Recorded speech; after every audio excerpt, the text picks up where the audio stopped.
For practicing C++ program or developing applications in C++, you need some IDE where you can type the program and compile the programs, and also you need a compiler. So for a IDE, we choose IDE that is CodeBlocks. So let us see how to download CodeBlocks. Open Chrome and say download CodeBlocks. So codeblocks.org, this is the URL. So if you want, you know that the URL that, so if you want, you can directly go to this URL, that is codeblocks.org/downloads. Here in downloads, three options are there, that is download, binary release or source code, and retrieve source code from Subversion, that is SVN. We'll go to binary release, and here we have multiple options, that is only setup file or no setup, just a zip, or mingw setup or mingw no setup. So you have to select mingw setup. This will download compiler as well as IDE. So select this one, go to the website, that is SourceForge, for downloading. It will start downloading the setup file. Yeah, it's downloaded. So let us start setup file. Yeah, here it starts installation of CodeBlocks. So say next and agree on and click I agree, next. Then here is a place where the CodeBlocks will be installed. If you want to change the directory, you can change, and we'll start installation. So this will extract all the files of IDE and the compiler. So do you want to run CodeBlocks now? So I'll say no, and let us finish this one. So next, and it is finished. It is installed. Now let us open the CodeBlocks.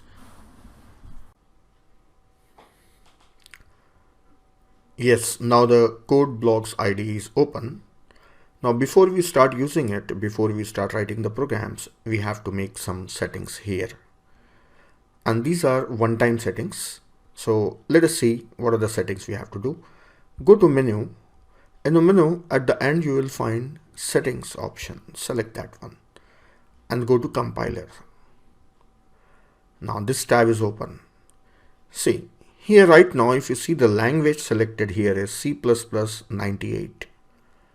So this is an older version. So we should select a later version so that we can use all the features that we'll be talking about in this course. So that is C++ 11. Select C++ 11. This is one setting you have to change. Otherwise, some of the features that I'll be showing you will not work. So you have to select C++ 11. Then in toolchain executables, there's a tab above here, and this was the compiler settings, right? After selecting this, go to the next tab here, that is toolchain executables. Here, insert the resource compiler. We have to select a compiler. So click on this one. Then here, if you scroll down, you will find GDB or GDB32. Here I got GDB32, so I will select this one. So if you are getting GDB, you select that GDB for debugger. Open it and say OK. Now what is debugging? We'll be looking at it in the next videos. Now I have to make one more settings here. So go to settings again. Now this time select debugger. So we have to enable debugger, then only we will be able to debug the program. So debugger allows us to trace the program line by line. More oftenly, I'll be tracing the programs. So same way, if you would like to do that in your IDE, you can do it here. So select default. Okay, once again, I'll come back. So go to settings and select debugger, and here select default. And here you have to select the executable path. So here click and again select the same file, GDB32. GDB32, select this file, open. That's it. Say OK. Now you are ready with the environment. Now we can use CodeBlocks for writing C++ programs that are shown in this course. Now I will show you how to create a new project. And whatever the steps I am showing, you always follow those same steps for creating a new project. So for every program, it's better you create a new project. So let us see how to create a new project.